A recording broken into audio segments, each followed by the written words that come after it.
Hello everyone, welcome to my channel. आज म तपाईहरुको समक्ष चाहिँ हामीले किबोर्डको सर्टकट किजहरु प्रयोग गरेर कसरी आफ्नो वर्क फ्लोलाई चाहिँ अलिकति स्पिड अप गर्न सकिन्छ भन्ने कुराको बारेमा केही टेक्निकहरु लिएर आएको छु। प्राय जसो हामीलाई माउसबाट नै धेरै काम गर्न चाहिँ सजिलो लाग्छ, तर पनि कहिलेकाहीँ चाहिँ किबोर्डबाट सर्टकट किजहरु युज गरेर काम गर्दा अलिकति आफ्नो काम छिटो छिटो हुने गर्दछ र त्यही भएर पनि मैले आज तपाईहरुलाई चाहिँ के युजफुल हुने किबोर्ड सर्टकट किजहरु लिएर आएको छु, जसले गर्दा आफ्नो जो वर्क फ्लोलाई चाहिँ स्पिड अप अथवा चाहिँ नेक्स्ट लेभलमा तपाईले लान सक्नुहुन्छ। जस्तै म आज फर्स्ट नम्बरमा कुरा गर्न चाहे, जस्तै तपाईले कम्प्युटरमा विभिन्न किसिमको कामहरु गरिरहनु भएको छ, जस्तै तपाईले माइक्रोसफ्ट वर्डमा गरिरहनु भएको छ अथवा पावर पोइन्टमा गरिरहनु भएको छ, अथवा चाहिँ कम्प्युटरमा भएको कुनै एउटा फोल्डरमा, जस्तै मैले अहिले यहाँ एचडी वलपेपर्स भन्ने खोलेर राखेको छु, किनभने मलाई त्यो फोल्डर्स मलाई चाहिँ अरु पर्पसको लागि अथवा त्यहाँको फाइलहरु अथवा चाहिँ इमेजहरु चाहिँ पछि मलाई चाहिँ हेर्न खोल्न अब आवश्यक छ भने म त्यसलाई खोलेर राख्छु हैन। अथवा चाहिँ ब्राउजरमा चाहिँ जस्तै अहिले मैले माइक्रोसफ्ट एज युज गरिरहेको छु र ब्राउजरमा चाहिँ जस्तै मैले अहिले चाहिँ यो अनलाइन कोर्स उडेमीको चाहिँ पेज खोलेर राखेको छु र आफू चाहिँ युट्युबमा राखेको छु र यो दुईटा मैले चाहिँ अहिले पछि मलाई चाहिँ युज गर्ने छु म यो पछि हैन, भएर मैले यसलाई चाहिँ खोलेर राखेको छु अहिले। यसरी चाहिँ विभिन्न प्रोग्राम्सहरु मेरो खोलेर राखिएको छ र मलाई एउटा स्पेसिफिक प्रोग्राम्समा गएर चाहिँ मलाई चलाउन मन लाग्यो अथवा स्पेसिफिक प्रोग्राम्समा गएर चाहिँ म काम गर्न मन लाग्यो भने म जस्ट के गर्छु भन्दा माउसलाई चाहिँ लान्छु तलपट्टि टास्क बारमा, अनि जस्तै म माइक्रोसफ्ट वर्डमा जानु पर्यो भने माइक्रोसफ्ट वर्डमा गए अनि यसमा चाहिँ के कुराहरु गर्नु पर्यो हैन, जस्तै के अब के कुराहरु हुन्छ आफ्नो के जस्तै म र्यान्डम टेक्स्टहरु लेखे हैन, जस्तै मैले यसलाई मिनिमाइज गर्छु अनि फेरि माइक्रोसफ्ट पावर पोइन्टमा जान्छु अथवा के लेख्नु पर्यो यहाँ के काम गर्नु पर्यो यहाँ के गर्छु फेरि मिनिमाइज गर्छु। त्यसपछि मलाई के हुन्छ ब्राउजरमा गुगलमा गएर समथिङ के सर्च गर्न मन लागेको छ अहिले भने म के गर्छु सर्च गर्छु यहाँ हैन यसरी। र यो भनेको विभिन्न ओपन प्रोग्राम्सहरुमा तपाईले चाहिँ माउसको थ्रुबाट चाहिँ स्विचिङ भइराख्नु भयो भने अब किबोर्डको सर्टकट किजहरु प्रयोग गरेर कसरी त्यो चाहिँ छिटो गर्न सकिन्छ त हैन। जस्तै हामीले चाहिँ किबोर्डको अल्ट ट्याबमा दबाउनु भयो भने तपाईको ओपन भएको सबै प्रोग्राम्सहरु यहाँ देखाइदिन्छ। जस्तै मैले युट्युब खोलेको थिएँ अनि पावर पोइन्ट, माइक्रोसफ्ट वर्ड अनि गुगल अनि उडेमीको साइट र एचडी चाहिँ वलपेपर्सहरु छ। जस्तै म युट्युबमा जानु पर्यो भने युट्युबमा दबाउँछु, युट्युबमा गए फेरि अल्ट ट्याब दबाए, जस्तै माइक्रोसफ्ट वर्डमा जानु पर्यो भने यसरी गर्न सकिन्छ, फेरि अल्ट ट्याब दबाए जस्तै उडेमीको पेजमा जानु पर्यो भने जान सक्छु, फेरि अल्ट ट्याब दबाए जस्तै ओपन भएको एचडी वलपेपर्समा जान सक्यो। यसरी चाहिँ के हुन्छ भन्दा चाहिँ तपाईको चाहिँ ओपन भएको प्रोग्राम्समा चाहिँ छिटो एक्सेस गर्न तपाईले सक्नु भयो हैन। र आई होप यो एकदम युजफुल लाग्छ तपाईलाई। र नेक्स्ट भनेको जस्तै हाम्रो यो पीसी सिस्टममा जस्तै न्यू फोल्डर जुन यसरी हामीले न्यूमा गएर राइट क्लिक गरेर न्यूमा गएर अथवा चाहिँ फोल्डर क्रिएट गरिन्छ हैन। जस्तै मैले यहाँले स्पेसिफिक लेखे जस्तै चाहिँ नो नेम भनेर लेखे अहिलेलाई मैले। यो चाहिँ हामीले कसरी क्रिएट गर्यो भन्दा राइट क्लिक गर्छौं माउसको न्यूमा जान्छौं अनि त्यसपछि फोल्डरमा क्लिक गर्छौं। तर किबोर्डबाट हामीले एकदमै छिटो गर्न सकिन्छ यो कुरालाई। जस्तै किबोर्डमा तपाईले कन्ट्रोल शिफ्ट र एन प्रेस गर्नुभयो भने तपाईको चाहिँ न्यू फोल्डर अटोमेटिक क्रिएट हुन्छ। यसलाई मैले अहिले डिलिट गरे के भन्दा कन्ट्रोल शिफ्ट र एन ले तपाईको चाहिँ न्यू फोल्डर चाहिँ अटोमेटिकली किबोर्डको थ्रुबाट चाहिँ क्रिएट गरिन्छ।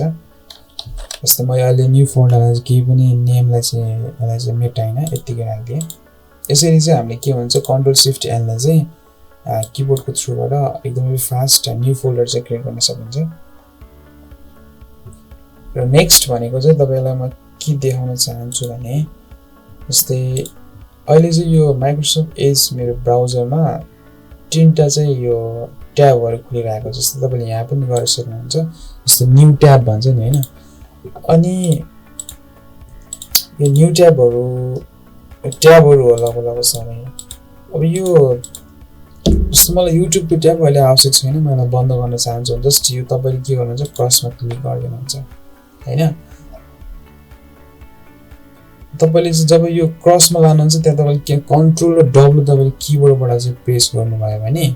यो अटोमेटिकली के हुन्छ बन्द हुन्छ जस्तै कन्ट्रोल र डब्लु मैले किबोर्डबाट दबाएलाई यो के भयो भन्दा चाहिँ क्लोज भयो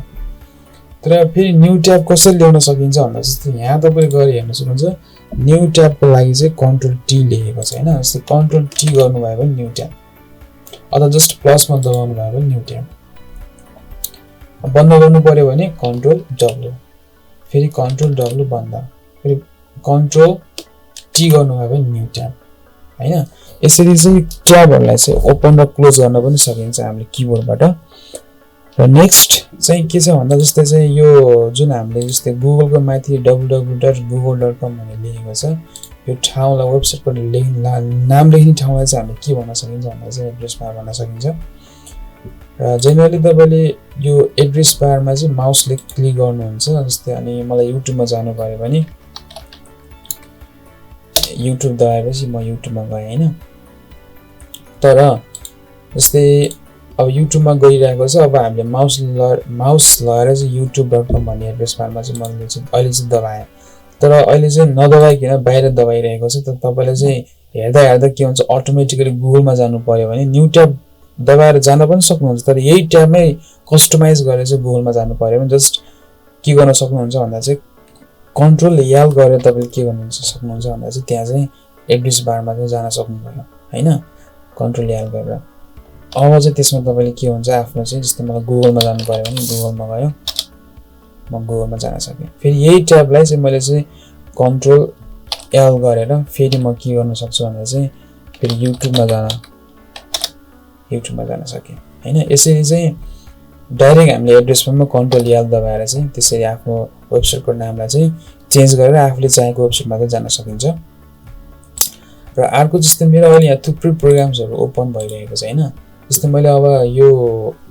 युट्युबमा काम गरिरहेको थिए अझ बाइचान्स केही कामहरु गरिरहेको थिए केही भिडियोजहरु हेरिरहेको थिए र यसलाई मैले चाहिँ मिनिमाइज गर्नु पर्यो हैन मिनिमाइज गर्नु पर्यो भने चाहिँ तपाईको ओपन भएको प्रोग्राम्सहरु थुप्रै ओपन छ हैन मैले यसरी मिनिमाइज गर्नु पर्यो कि म पछि त्यसलाई म्याक्सिमाइज गर्दा चाहिँ मैले लास्ट टाइम जुन प्रोग्राम्स ओपन गरेको थिए त्यसैमा नै म्याक्सिमाइज हुनु पर्यो भने just win key and D minimise just win key and D maximise जस्तै मैले अहिले चाहिँ ल पावर पोइन्ट खोले विन की र डी दबाए यो मिनिमाइज भयो फेरि विन की र डी दबाए फेरि के भयो म्याक्सिमाइज भयो तर केमा भयो भन्दा चाहिँ लास्ट मेरो पावर पोइन्टमा थियो पावर पोइन्टमा भयो so Microsoft word win key र डी मिनिमाइज सबै मिनिमाइज हुन्छ है फेरि अनि विन की र डी भयो भने त्यसैमा के हुन्छ लास्ट माइक्रोसफ्ट वर्ड थियो त्यसैमा म्याक्सिमाइज भयो यसरी चाहिँ मिनिमाइज र म्याक्सिमाइज गर्न सकिन्छ ओपन भएको प्रोग्राम्स अथवा ब्राउजर जे पनि हुन सक्छ सबै र अर्को चाहिँ नेक्स्ट ट्रिक्स तपाईलाई म के दिन चाहन्छु भन्दा तपाईले चाहिँ कम्प्युटरमा काम गरिरहनु भएको छ र केही अचानक तपाई बाहिर निस्किनु पर्ने भयो र आफूले काम गरिरहेको चाहिँ यो प्रोग्राम्स अब जति पनि कुराहरु सबै चाहिँ यतिकै छोडेर जानु पर्यो अथवा चाहिँ म धेरै समयको लागि म बाहिर जान लान खोजेको हैन एकैछिनमा आउँछु भन्ने त्यस्तो लागिरहेको छ भने तपाईले चाहिँ आफ्नो जे तपाई जुन स्टेजमा जुन प्रोसेसमा काम गरिरहनु भएको छ त्यसैमा नै पौज गरेर चाहिँ तपाई जान सक्नुहुन्छ पौज भन्दा कस्तो पौज भन्दा चाहिँ खोलेर हैन कि सिस्टम खोलेर हैन कि किन यतिकै खोलेर राख्दिए भन्दा तपाई अरु कसैले पनि दाएर चलाउन सक्छ तर यसलाई चाहिँ यही स्टेजमा पौज गरेर जस्तै म अहिले माइक्रोसफ्ट वर्ड खोले अब मैले चाहिँ कम्प्युटर यसरी चाहिँ बन्द गरिदिन्छु कि म फर्केर आइसकेपछि म ओपन गर्ने बेला मेरो यो जुन प्रोसेस छ त्यसैमा हुन्छ भने त्यसको लागि के गर्न सकिन्छ विन की र एल दबाउनु भयो भने यो अगाडिपट्टि यो कम्प्युटर खोल्नु भन्दा अगाडिको जुन यो स्क्रिन हो यसमा तपाईको पासवर्ड राख्नु भएको छ भने पासवर्ड हुन्छ अथवा चाहिँ पासवर्ड राख्नु भएको छैन भने यो स्टेजमा आएर बस्छ पासवर्ड राख्नु भएको छैन भने जस्ट इन्टर गर्नेबित्तिकै तपाईको सिस्टम खुल्ने भयो त्यो पहिला जे थियो त्यही प्रोसेसमा रिज्युम हुन्छ र तपाईले पासवर्ड राख्नु भएको छ भने जस्तै मैले इन्टर दबाए आफ्नो पासवर्ड राखेर पहिला के थियो भन्दा चाहिँ माइक्रोसफ्ट वर्ड ओपन गरेर छोडेको थिए त्यसैमा मेरो के भयो भन्दा रिज्युम भयो र जस्तै म ब्राउजरमा थिए युट्युबमा थिए सपोज अब मैले विनकी र याल हाने यो क्लोज भयो तर म एकैछिन बाहिर जान्छु र फेरि आउँछु भने फेरि मैले यसलाई चाहिँ ओपन गरे इन्टर गरेर सरी पासवर्ड रङ भएछ भनेको लास्ट युट्युबमै ओपन थियो मेरो प्रोग्राम्स अहिले युट्युबमै छ भने चाहिँ यसरी चाहिँ रिज्युम गर्न सक्नुहुन्छ तपाईलाई चाहिँ मेरो यो टेक्निक्सहरु एकदमै युजफुल हुन्छ जस्तो लाग्छ र आगामी दिनहरुमा पनि म तपाईलाई यस्तै के टेक्निक्सहरु लिएर आउने छु र यदि मेरो भिडियो कन्टेन्ट एकदमै राम्रो लाग्छ भने लाइक केही फिडब्याकहरु दिन सक्नुहुन्छ कि र फाइनली तपाईलाई चाहिँ आगामी दिनहरुमा चाहिँ मेरो युट्युबको कन्टेन्टहरु मिस गर्न चाहनुहुन्न र यस्तै मोर कन्टेन्टहरु हेर्न चाहन्छु भने मेरो युट्युब च्यानललाई चाहिँ सब्स्क्राइब गरिदिनु होला र नेक्स्ट भिडियो नआउनसम्मको लागि keep waiting and only this much for today. Thank you so much for the watching. Have a nice day.